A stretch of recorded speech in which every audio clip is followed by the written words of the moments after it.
HSC পরীক্ষার্থীদের জন্য জরুরি নির্দেশনা দিয়েছে মাধ্যমিক ও উচ্চ মাধ্যমিক শিক্ষা বোর্ড। পরীক্ষা চলাকালীন যে কোনো সমস্যা দ্রুত সমাধানে চালু করা হয়েছে বিশেষ কন্ট্রোল রুম। বুধবার শিক্ষা বোর্ডের ওয়েবসাইটে পরীক্ষা সংক্রান্ত 3টি পৃথক বিজ্ঞপ্তি প্রকাশ করা হয়। এসব নির্দেশনায় পরীক্ষার সময় শৃঙ্খলা বজায় রাখা, প্রয়োজনীয় নিয়ম মেনে কেন্দ্রে প্রবেশ এবং জরুরি যোগাযোগ ব্যবস্থার বিষয়ে জানানো হয়েছে।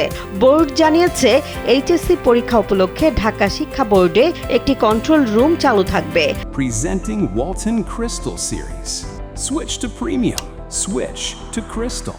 শিক্ষার্থী, অভিভাবক কিংবা সংশ্লিষ্ট কেউ পরীক্ষা নিয়ে কোনো সমস্যা, তথ্য বা জরুরি সহায়তা প্রয়োজন হলে এই কন্ট্রোল রুমে যোগাযোগ করতে পারবেন। এছাড়া পরীক্ষা কেন্দ্রে ক্যালকুলেটর ও হাতঘড়ি ব্যবহারের বিষয়েও নির্দেশনা দেওয়া হয়েছে। পরীক্ষার্থীদের কোন ধরনের ক্যালকুলেটর ব্যবহার করা যাবে এবং কেন্দ্রে প্রবেশের ক্ষেত্রে কী নিয়ম মানতে হবে এসব বিষয়েও সতর্ক করা প্রয়োজন। শিক্ষা বোর্ডের এই উদ্যোগের মূল লক্ষ্য হল পরীক্ষা চলাকালীন বিভ্রান্তি কমানো এবং দ্রুত যে কোনো সমস্যার সমাধান নিশ্চিত করা। বিশেষ করে পরীক্ষার সময় তথ্যের ঘাটতি বা ভুল বোঝাবুঝির কারণে যেন শিক্ষার্থীরা ভোগান্তিতে না পড়ে সে বিষয়টিকে গুরুত্ব দেওয়া হয়েছে। আসন্ন এইচএসসি পরীক্ষা লাখো শিক্ষার্থীর জন্য গুরুত্বপূর্ণ একটি ধাপ। তাই বোর্ডের নির্দেশনা মেনে সময়মতো কেন্দ্রে উপস্থিত হওয়া এবং পরীক্ষার নিয়ম কানুন অনুসরণ করার আহ্বান জানানো হয়েছে।